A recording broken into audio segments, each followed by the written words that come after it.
most people think that when you're on the spiritual path, because they see monks renouncing material possessions and all that stuff, and people, and they go like, oh, material possessions are bad. And that's kind of a common theme or understanding on the spiritual path, that if I'm spiritual, I shouldn't be wealthy. Money is the root of all evil. I shouldn't have material possessions.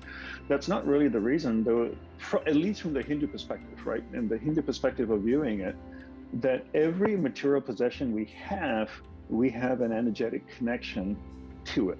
So I have my laptop, I have a little energetic connection with that. I have my iPhone, I have a little energetic connection with that.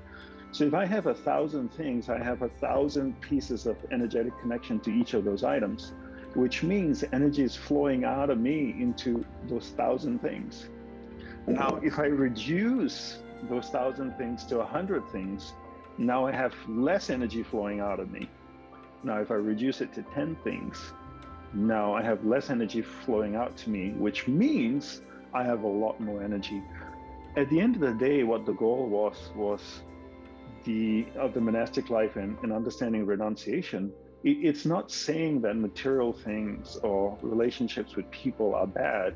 All it was focused on was the conservation of energy. The idea was to conserve and accumulate as much energy as possible.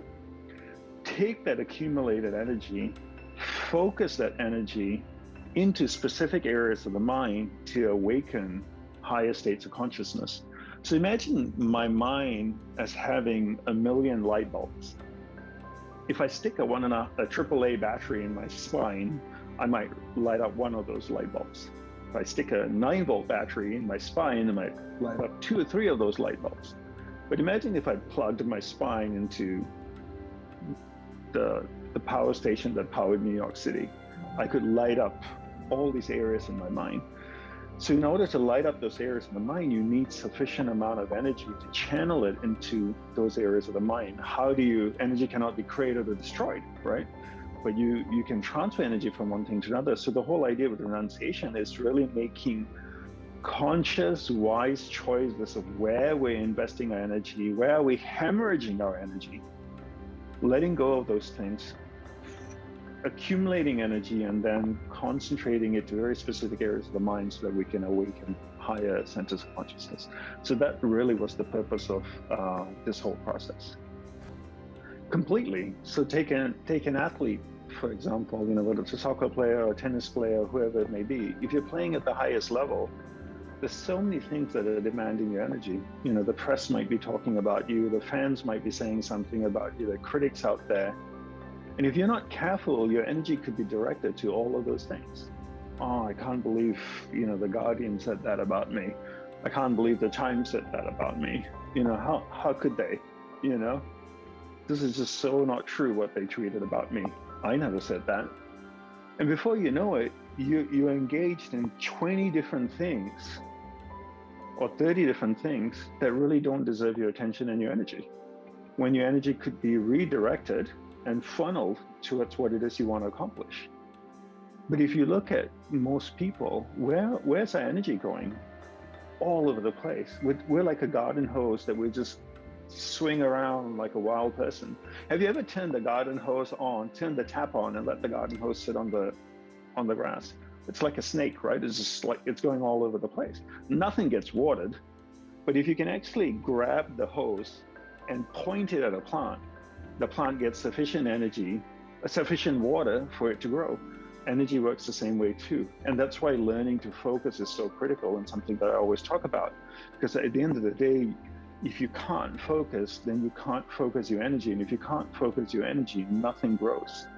And people's energy is going all over the place, and nothing ever manifests in people's lives.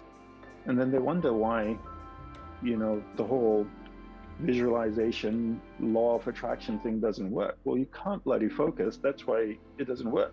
So I define focus as my ability to keep my awareness on one thing or one person or whoever I'm engaged with for an extended period of time. So if I can keep my awareness on you and not let it go to the left, to the right, to somewhere else, I'm being focused. So that's how I define being focused.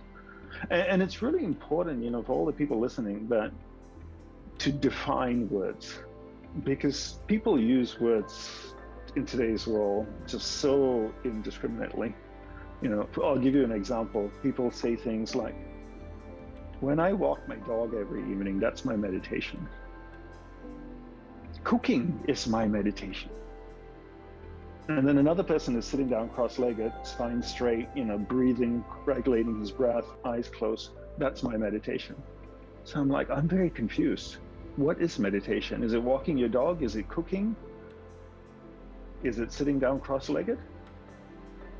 Is this a podcast, or is this an interview, or are we jogging right now? This is my jogging, Jordan.